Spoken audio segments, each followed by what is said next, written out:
வெளிப்படுத்தின விசேஷம் அதிகாரம் 4 வசனங்கள் 1 முதல் 11 முடிய. 1ஆம் வசனம். இவைகளுக்கு பின்பு இதோ பரலோகத்தில் திறக்கப்பட்டிருந்த ஒரு வாசலை கண்டேன். முன்னே எக்கால சத்தம் போல என்னுடனே பேச நான் கேட்டிருந்த சத்தமானது, இங்கே ஏறி வா, இவைகளுக்கு பின்பு சம்பவிக்க வேண்டியவைகளை உனக்கு காண்பிப்பேன் என்று விளம்பினது. 2. உடனே ஆவிக்குள்ளானேன். அப்பொழுது இதோ வானத்தில் ஒரு சிங்காசனம் வைக்கப்பட்டிருந்தது. அந்த சிங்காசனத்தின் மேல் ஒருவர் வீற்றிருந்தார். 3. வீற்றிருந்தவர் பார்வைக்கு வச்சிரக்கல்லும் பதும ராகத்துக்கும் ஒப்பாயிருந்தார். அந்த சிங்காசனத்தை சுற்றி ஒரு வானவில் இருந்தது. அது பார்வைக்கு மரகதம் போல தோன்றிற்று. 4. அந்த சிங்காசனத்தை சூழ 24 சிங்காசனங்கள் இருந்தன. 24 மூப்பர்கள் வெண் வஸ்திரம் தரித்து தங்கள் சிரசுகளில் பொன்முடி சூடி அந்த சிங்காசனங்களின் மேல் உட்கார்ந்திருக்க கண்டேன். 5.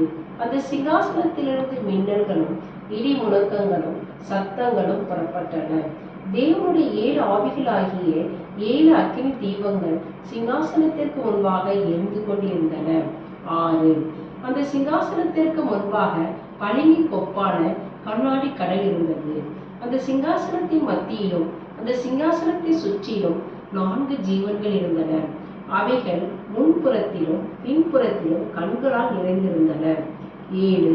முதலாம் ஜீவன் சிங்கத்தின் கொப்பாகவும், 2ஆம் ஜீவன் காடை கொப்பாகவும், 3ஆம் ஜீவன் மனுஷ முகம் போன்ற முகமுள்ளதாகவும், 4ஆம் ஜீவன் பறக்கிற கழுகுக்கு ஒப்பாகவும் இருந்தன. 8. அந்த 4 ஜீவன்களிலும் ஒவ்வொன்று அவ்வாறு சிறகு உள்ளவைகளும் சுற்றிலும் உள்ளேயும் கண்களால் நிறைந்தவைகளுமாய் இருந்தன. அவைகள் இருந்தவரும் இருக்கிறவரும் வருகிறவருமாகிய சர்வ வல்லமையுள்ள தேவனாகிய கர்த்தர் பரிசுத்தர் பரிசுத்தர் பரிசுத்தர் என்று இரவும் பகலும் ஓய்வில்லாமல் சொல்லிக் கொண்டிருந்தன. 9. மேலும் சிங்காசனத்தின் மேல் வீற்றிருந்து சதா காலங்களிலும் உயிரோடு இருக்கிறவருக்கு அந்த ஜீவன்கள் மகிமையும் கனத்தையும் ஸ்தோத்திரத்தையும் செலுத்தும் போது 10. 24 மூப்பர்களும் சிங்காசனத்தின் மேல் வீற்றிருக்கிறவருக்கு முன்பாக வணக்கமாய் விழுந்து சதா காலங்களிலும் உயிரோடு இருக்கிறவரை தொழுது கொண்டு தங்கள் கிரீடங்களை சிங்காசனத்திற்கு முன்பாக வைத்து 11.